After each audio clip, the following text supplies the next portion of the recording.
Bienvenue! Aujourd'hui, on parle de la consultation pré-anesthésique, une étape cruciale avant toute intervention chirurgicale.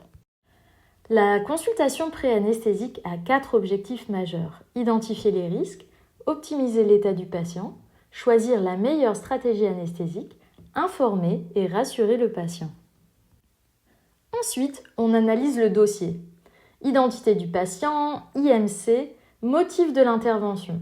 Tout cela aide à évaluer les risques spécifiques liés à l'anesthésie et à la chirurgie. Maintenant, parlons des outils essentiels que nous utilisons pour évaluer les risques avant une anesthésie. Le premier score est le score de Mallampati. Ce score est utilisé pour prédire la difficulté d'intubation d'un patient. En fonction de la visibilité des structures de la gorge, comme la luette et le palais, nous pouvons anticiper si l'intubation sera facile ou difficile. C'est un élément crucial pour la planification anesthésique car une intubation difficile, comme vous le savez, peut nécessiter des techniques et des équipements spécifiques. Ensuite, nous avons la classification ASA qui évalue l'état général de santé du patient avant une chirurgie. Cette classification va de ASA 1 qui correspond à un patient en parfaite santé à ASA 6 qui est un patient en état de mort cérébrale avec un don d'organes planifié. Ce score, ça va aider à estimer les risques opératoires et à choisir la stratégie anesthésique la plus adaptée.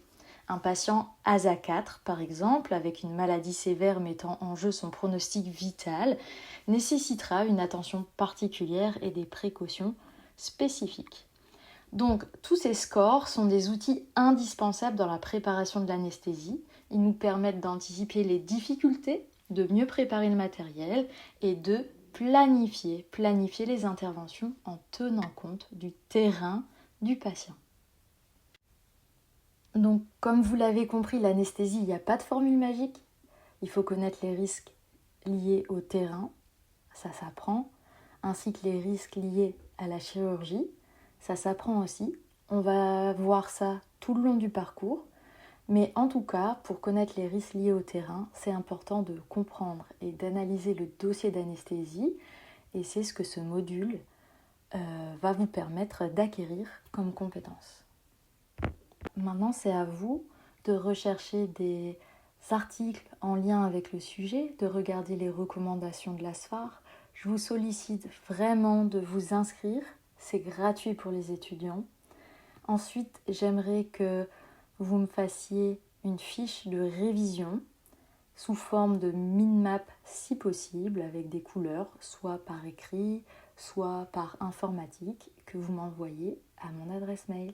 Merci, bon courage.